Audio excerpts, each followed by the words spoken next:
İki pivot santrafor. Biri takımın en golcüsü, diğeri en pahalı transferi. Peki En-Nesyri, Dzeko'nun yerine mi geldi, yanına mı?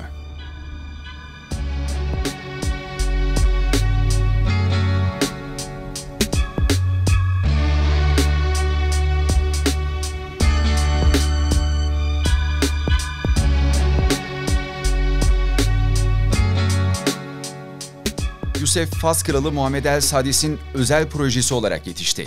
Fas'ta çocukların sokaklarda futbol oynaması meşhurdur. Kral 2009'da bu çocukları profesyonel yapmak için bir girişim başlattı.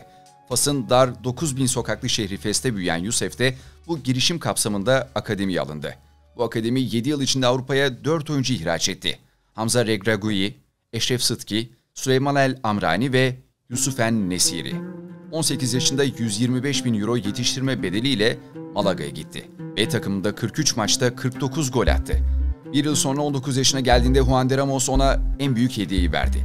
8 Temmuz'da açıklanan yeni sezon kamp kadrosunda Nesyri'nin adı da vardı. Ki bu Malaga, Isco, Cazorla, Rondon gibi isimlerin olduğu efsane Malaga kadrosuydu. Sezon öncesi hazırlık maçlarında 6 gol attı. Rotasyon oyuncusu olarak geçirdiği dönemden sonraki sezon Malaga'nın dağılma dönemiydi. Takım küme düştü. Afrika Uluslar Kupası'nda forma giyen Nesyri ise sükse yaptı. Leganes'ten gelen teklifle 6 milyon euroya transfer oldu. Burada geçirdiği 2 yılda 15 gol attı. Milli takımda da günden güne daha iyiye gidiyordu. Liverpool'la da adı anılırken transferi 20 milyon euroya Sevilla bitirdi.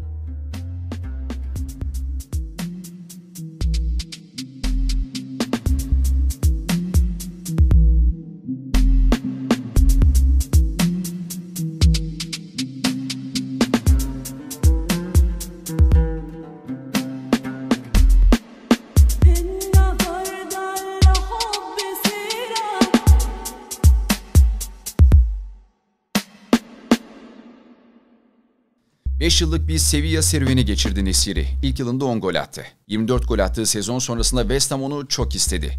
25+5 milyon euroluk teklif reddedildi. Geçtiğimiz sezonda 41 maçta 20 golle oynamayı başardı. Şimdi ise Jardel'in rekorunu kırarak Türkiye tarihinin en pahalı transferi oldu. Asıl soru, Dzeko gibi pivot santrafor özellikleri taşıyan Nesyri kadroya katıldığında ne olacak? İkili birlikte mi oynayacak? Takımın en golcüsü Dzeko ya da Türkiye'nin en pahalı transferi yedek mi bekleyecek? İki oyuncunun benzerliklerini, farklarını, gol atma yöntemlerini, istatistiklerini inceleyerek başlayalım. İlk maddemiz onların futboldaki nefesi olan şey gol. Nesyri'nin Sevilla'da attığı 73 golün tamamını izleyerek bazı notlar çıkardım. Hiç analiz detaylarına girmeden önce bir cümle söyleyelim. Nesyri tam bir havayolu şirketi. Avrupa'nın son yıllarda gördüğü en elit kafa golcüleri Aduriz, Bastos, Llorente, Luuk de Jong gibi istatistiklere sahip. 5 sezonda 21 kafa golü var, 4'ü kornerden. Ve kafa vuruşları gerçekten güdümlü. Kapanan, kule stoperlerle oynayan takımlara karşı kilit açmak için birebir çözüm. Hele de özellikle ligimizde rakip takımların Fenerbahçe'ye karşı ceza sahasını kilitli tuttuğunu düşünürsek iş bitirici olacaktır. Sadece önden bir tahminde bulunayım. Nesyri kafa toplarına vücut ağırlığının tamamını koyarak ve rakip stoperlerle çarpışarak çıkıyor. Süper Lig'de kafa toplarındaki temasın takım fark etmeksizin çoğu zaman faul olarak değerlendirilmesi ve VAR'dan dönmesi sık yaşandığı için Nesyri'nin de çoğu hava topu mücadelesi aleyhine faullerle sonuçlanabilir.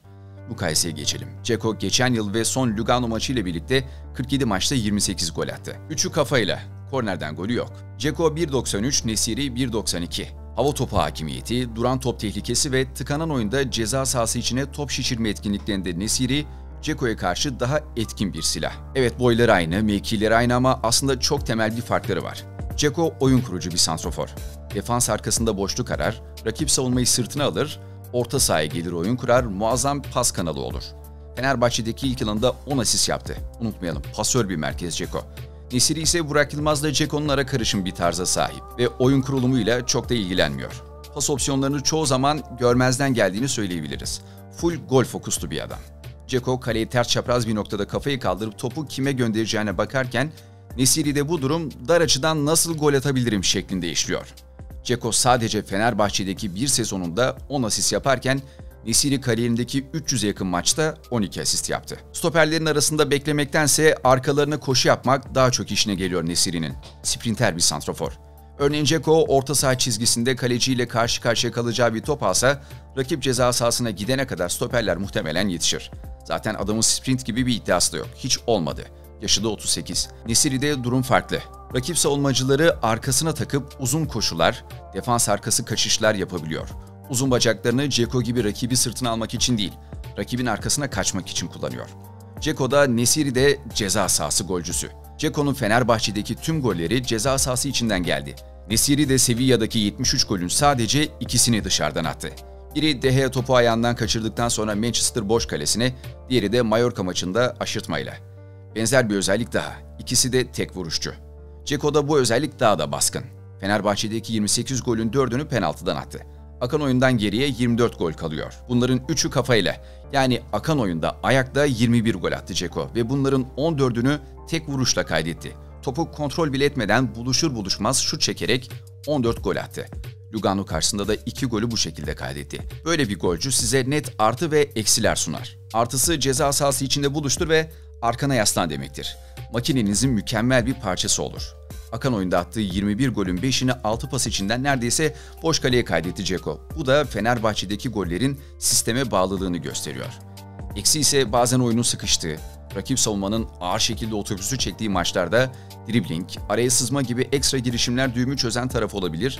O özellik düğüm çözmektense mükemmel işleyen bir çarkın final kuvveti demek. Çarkın işlemediği gün Dzeko da işlemez. Yani Dzeko'dan kötü oynayan, topu taşıyamayan, Avrupa'da rakibe göre az topa sahip olan Fenerbahçe'yi kurtarmasını bekleyemezsiniz. Nesiri önde basan, rakibi hataya zorlayan bir oyuncu. 73 golden 9'unu rakip kaleci ve stoperlerin hatası sonrası attı Sevilla'da. Bir önceki videoda Immobile'nin çizgiye inilen pozisyonlarda arka direğe boş koşu yaptığını anlatmıştık. Nesiri tam tersini yapıyor. Eğer takım arkadaşı çizgiye iniyorsa kesinlikle ön direk koşusu atıyor. Ayağını, bacağını, kafasını bir şekilde stoperlerden önce topa sokuyor. Dzeko'nun çalım repertuarı çok geniş değil. Daha garantici Faslı'ya göre zaten. Nesiri ise her zaman işe yaramasa da çalıma girmeyi seviyor. Arada da jeneriklik goller atıyor. Sevilla'da dribbling sonrası sadece kendi çabasıyla kaydettiği 5 golü var. Osasuna Trivelası, Levante'de kaleci ve stoperi yatırdığı gol, Sociedad'a karşı savunmayı tek başına çalımla dizdiği skor ve Elche ile Getafe maçında kaleciyi yatırdıktan sonra attığı goller hep izlenme rekoru kıracak tarzda işler. Nesiri'nin şut ve gol oranı Sevilla'da ortalama 5 şutta 1 gol yakaladığı bir istatistiğe sahipti. Bu özellikle La Liga'da ilk onda yer aldı. Tehlikeli bölgeye pas çıkarma oranı ise hep La Liga'nın en aşağı basamaklarında. Gelelim başta sorduğumuz ana soruya. Nesiri Dzeko'nun yanına mı geliyor, yerine mi? Önce şuna bakalım. Mourinho çift forvete sıcak mı? Son 10 yıllık bilançosunu çıkarıyorum burada Portekizli çalıştırıcının. 136 maçlık son Chelsea döneminde hiç çift forvetle maça başlamadı. Manchester United'da 144 maçta 20 kez çift forvet oynattı. 10 galibiyet, 5 beraberlik, 5 yenilgi gördü bu sistemde. Tottenham'da 86 maçın 12'sine çift forvet çıktı. Sadece birinde galibiyet gördü. Son Roma dönemi ise ilk 18 maçından sonra 120 maç çift forvet kullandı. Genelde Lukaku, Abraham Belotti gibi isimleri birbiriyle birlikte değil, koşucu kanat isimlerle ileri uçta değerlendirdi. Dzeko ve Nesiri'nin benzer fizikte olsa da oyun farkına sahip olmaları birlikte oynama seçeneklerini güçlendiriyor. Bu senaryoda Nesiri'nin kanatlara devrilip defans arkası boşluklar kovalayacağını görebiliriz ama unutmamak gerekir ki iki oyuncu da ceza sahası içi bitiricisi. Bu noktada kesinlikle kesişiyorlar. Fenerbahçe'nin en golcüsü ve Türkiye'nin en pahalı transferini dengeli ve hatta bir arada kullanmak Mourinho'nun Fenerbahçe'deki en büyük challenge'larından biri olacak.